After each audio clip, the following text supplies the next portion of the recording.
Check out this really interesting interview between Tommy Robinson and Andrew Neil, in which Tommy is defending himself tooth and nail over the accusations of racism. Check it out right here. Now, the former leader of the English Defence League, Tommy Robinson, raided the offices of the anti-extremism think tank Quilliam earlier this week, claiming that one of the organisation's authors had labelled him a white supremacist. Quilliam ejected Mr. Robinson and the cameraman who was with him, and they've made a complaint to the police. We're going to be talking to Tommy Robinson and Harass Rafiq of Quilliam in a moment. Let's have a look at the footage of the incident filmed for the online channel Rebel Media. So today we're going to an organisation called Quilliam, and the reason I'm going there is one of their leading researchers, a lady called Julia. She's wrote an article yesterday in The Guardian where she declares I'm a white supremacist. Bang right. You haven't got the phone? No. Okay, so do you mind doing so? Alright. You don't want to talk? Hi, how are you doing? Julia? Hi. Do you mind if I ask how I'm a white supremacist? I did not say that you are a white supremacist at any... No, I did not say that. You can read the entire article.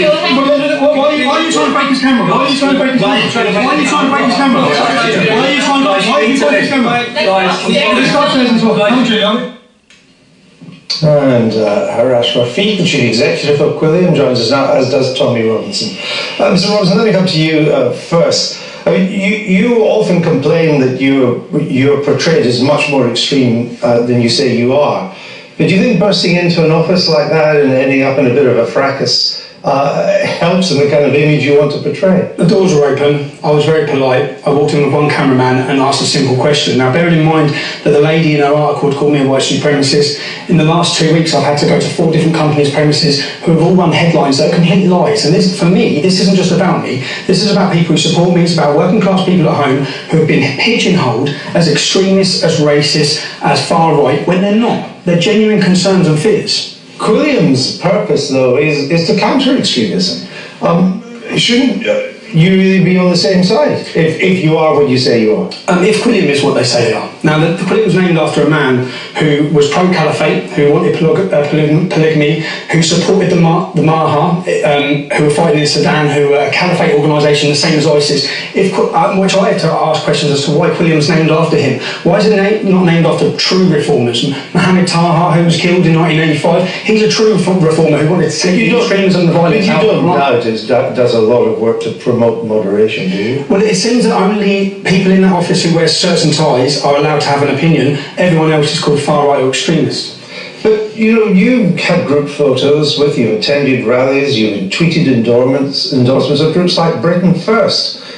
I've reported on the Britain First demonstration, as I've reported on Muslim demonstrations. I'm now doing reporting for Rebel Media, so of course I'm going to go to these organisations. I'm going to try and the reason I'm going, and I have to go, is because the truth is not being relayed to the people at home. The mainstream media, whether it be the BBC, they're all reporting fake news. They're lying to people.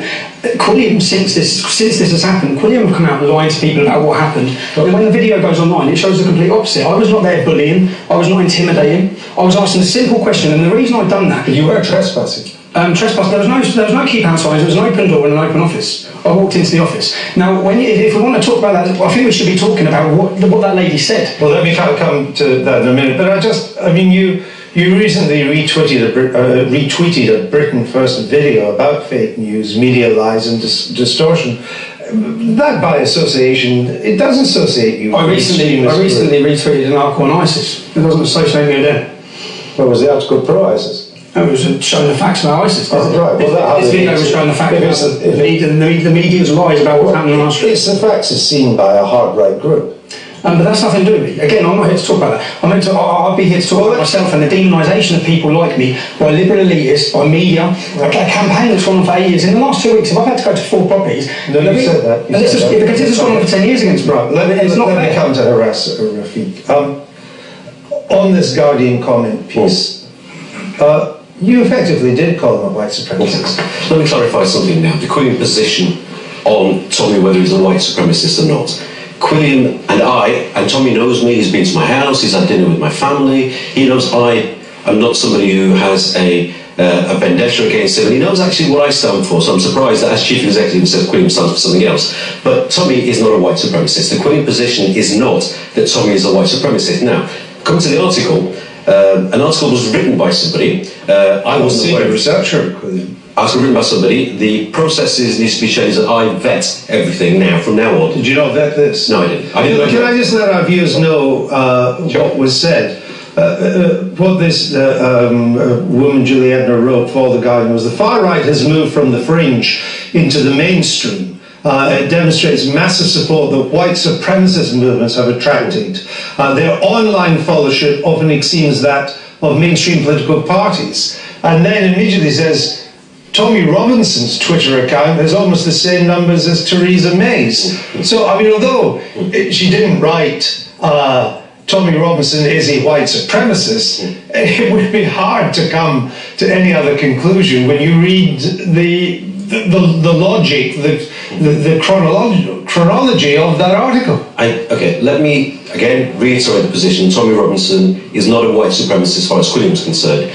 Reading that article, and by the way, Tommy could have rang me and we could have sorted this out, so that's a different issue. We are in touch now, probably we will sort it out.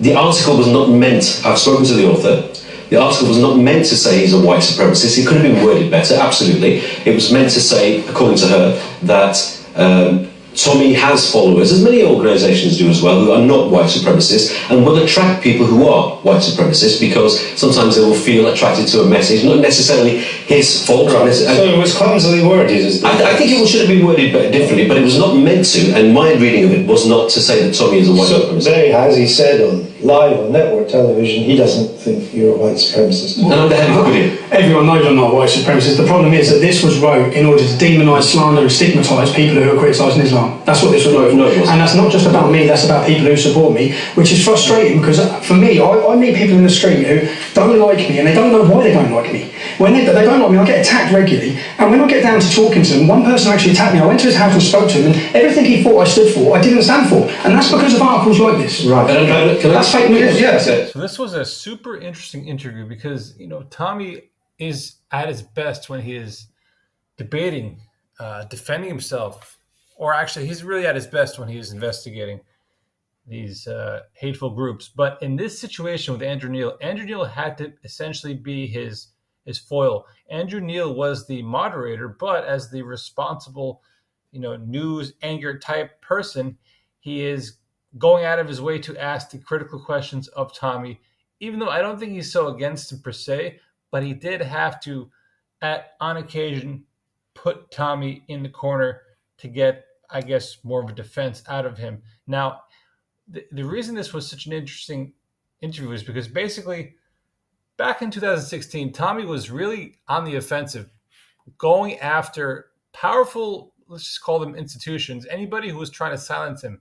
And that's why Tommy became such an enemy of the state, right?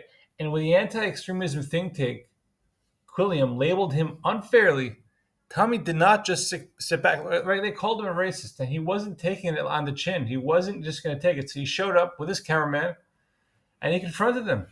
He said, "What's up?" He asked questions that the media would never.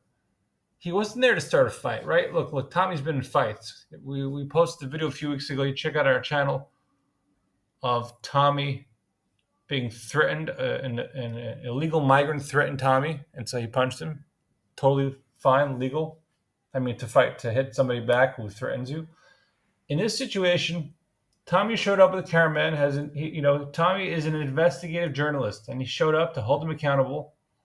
And that was it. Now the mainstream media loves to paint Tommy as, let's just call it the provocateur.